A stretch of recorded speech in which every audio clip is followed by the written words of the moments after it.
Thank you. So now that you're all awake, maybe I will have the privilege of putting you to sleep again. I hope not. Actually, yes, I come from a beautiful country, a beautiful town, Firenze, Florence, known for its art, for its architecture. But I don't know if you know that it also has been the place where banks were invented. And in a way, the first capitalist systems came out from right after the Middle Ages in Europe and the Renaissance period. So it's a place which bears a certain history, and it also has been a place of innovation for our vision of economy, which is quite different.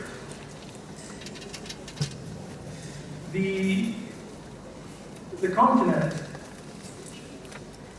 where Italy is based is quite diversified place. I mean, you have so many different cultures and languages and different economies. Until not many years ago, we had two blocks, the Soviet bloc and the Western bloc. And this makes it very difficult to network and have a common vision of what we intend by social and solidarity economy. And that's probably why it took several years to create a network and a European chapter of RIPESS. Now we have a certain history of the cooperative movement, of the mutualistic movement, of the public company and community banks, so not just the privately owned banks, many consumer groups and networks, the unions, some of the strongest unions were in Europe, no longer unfortunately today, and Europe is known for its welfare state and third sector. But things have changed. The European bureaucracy, the European Union, and especially the European Commission, which is sort of the government of the EU, has, in the last 20 to 30 years, become more and more neoliberal. And from Margaret Thatcher's time, Margaret Thatcher is the one who coined the phrase, "there is no alternative," to today, many of these policies have been implemented. So we have now a common currency, the euro, which has brought certain unity in the market, but not at the social and cultural level. We have a treaty that brings us together, but that was not decided by the people, and it was imposed from above. And we are passing from state economies to not a European economy, but a European central bank controlling everything. So we are in the middle of a situation in which we, the people, no longer have control of the economy. And rather it's the opposite.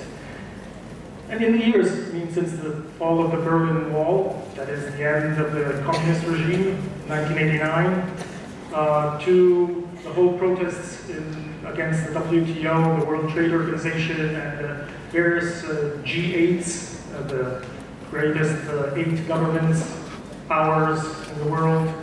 I remember because I was in Genova in 2001 when there was a huge protest that was crashed in violence.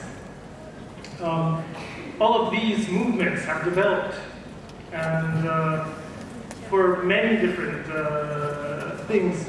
And today, the latest movement, the Occupy and Indignados, are all saying that this system cannot go on, that we need real democracy. And real democracy is the only way to have also a real economy and get the economy back from the financial global system and the private banks to the people and the real enterprises. Next. So we want to go from protest to building alternatives. We want to do it together with the resistance, but we want to show that these alternatives already exist.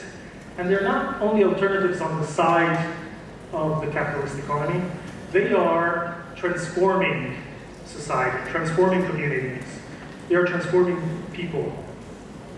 Some of these are historical alternatives. Fair trade, it has been in Europe for many, many decades. Financial alternatives, ethical banks, community banks, local currencies have been developed. A lot of consumer groups now recognize themselves in a sort of movement of community support agriculture and solidarity consumer groups. There are transition towns, namely a UK movement, but developing all over Europe as well, and the degrowth movement. There's zero waste initiatives that many towns are starting to adopt. There's a movement to republicize what has been privatized, essential services. A huge campaign on water privatization, water management privatization has swept through Europe, and we had an incredible referendum that won in my country, in Italy. Only problem is that it has not been applied afterwards. And then we have renewable energies, organic farming, slow food, a lot of different and many different initiatives. But they are still very marginal. And now we have the crisis. The financial crisis has changed things on the table. Because before we could believe Thatcher's there's no alternative. But now there is alternative. Because it's so obvious, so evident, even to the common citizen, that the system is not working, that we can affirm in a much more powerful way that we are on the right road. The crisis has brought a lot of problems. The debt crunch, we were campaigning against the debt in the south of the world 20 years ago. Now we have it. State bankruptcies, the unemployment rate rose incredibly. Some countries are practically in default, like Greece, and poverty is increasing and is visible.